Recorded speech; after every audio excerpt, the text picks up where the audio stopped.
Good morning student. आज हम पढ़ेंगे चैप्टर 9 उबंटू। तो चलिए देखते हैं। आपस में मिलजुल कर खेलना खाना बहुत अच्छा लगता है। इससे आपसी मेलजोल और प्यार बढ़ता है।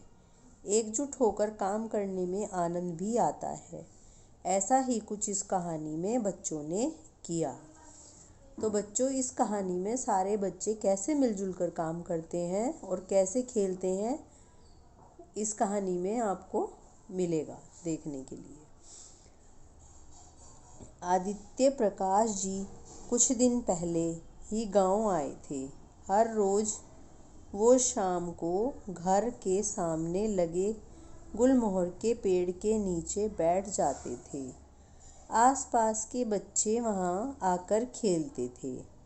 तो बच्चों, एक आदित्य प्रकाश अंकल जी थे जो कुछ दिन पहले ही गांव आए थे और वो हर शाम को वहाँ पर बागीचे में गुलमोहर का पेड़ था, वहाँ पर बैठ जाते थे और वहीं पर सब बच्चे आकर खेलते थे।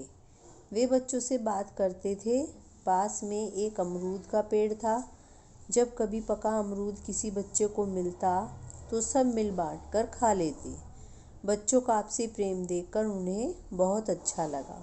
सारे बच्चे आपस में चीज़ मिल बांट कर खाते थे। यह देखकर आदित्य प्रकाश जी को बहुत अच्छा लगा। एक दिन उन्होंने एक खेल की योजना बनाई। उन्होंने गुलमोहर के पेड़ के नीचे एक डिब्बा रखा। उसमें 19 लड्डू रख दिए। पास ही बच्चे छुपन छुपाई खेल रहे थे। एक बच्चा अर्पण जैसे ही पेड़ के नीचे छिपने आया कि अचानक रुक गया। उसकी नज़र लड्डुओं से भरे डिब्बे पर पड़ी। उसने सभी मित्रों को बुलाया। इतने सारे लड्डू देखकर बच्चे सोच में पड़ गए। इतने में आदित्य प्रकाश सामने आ गए। रवि ने उत्सुकता से पूछा, अंकल, ये लड्डू? हाँ बच्चों, ये लड्डू मैंने तुम्हारे लिए ही रखे हैं। बच्चों की आंखों में चमक आ गई। आदित्य प्रकाश जी मुस्कुराते हुए बोले, एक खेल खेलते हैं। तुम सब 20 कदम की दूरी पर एक के पीछे एक पंक्ति में खड़े हो जाओ। जब मैं 1 2 3 बोलूं तो डिब्बे की तरफ दौड़कर जाना है। जो सबसे पहले पहुंच जाएगा सब लड्डू उससे मिल जाएंगे। बच्चे एक दूसरे की तरफ देखकर मुस्कुराए।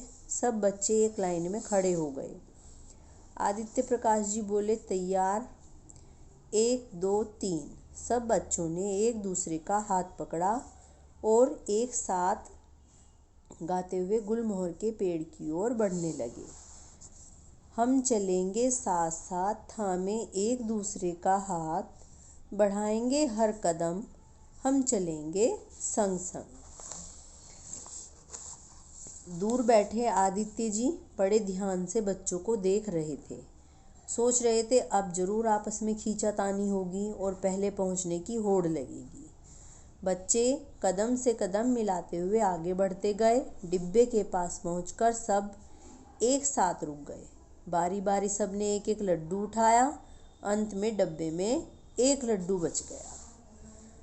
सब आदित्य अंकल के पास पहुँचे और उन्हें धन्यवाद कहते हुए जाने लगे। आदित्य प्रकाश जी बोले, ठहरो बच्चों, तुम्हारे मेल जोल को देखकर मैं आश्चर्यचकित रह गया हूँ।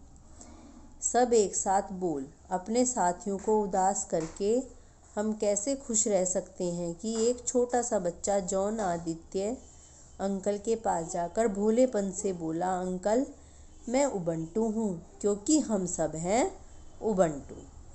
तो बच्चों, इस कहानी में आपको क्या सीखने को मिला कि देखो सारे बच्चों में कितना प्यार थी और सब में एकता थी और ईमानदारी भी थी, क्योंकि सब ने अपनी ईमानदारी से एक एक ही लड्डू उठाया। किसी ने लड्डू के डब्बे पर छीना झपटी नहीं की। तो बच्चों देखो, आपको भी ऐसे ही अपने मित्रों के साथ बहुत प्यार से एकता के साथ खेलना चाहिए।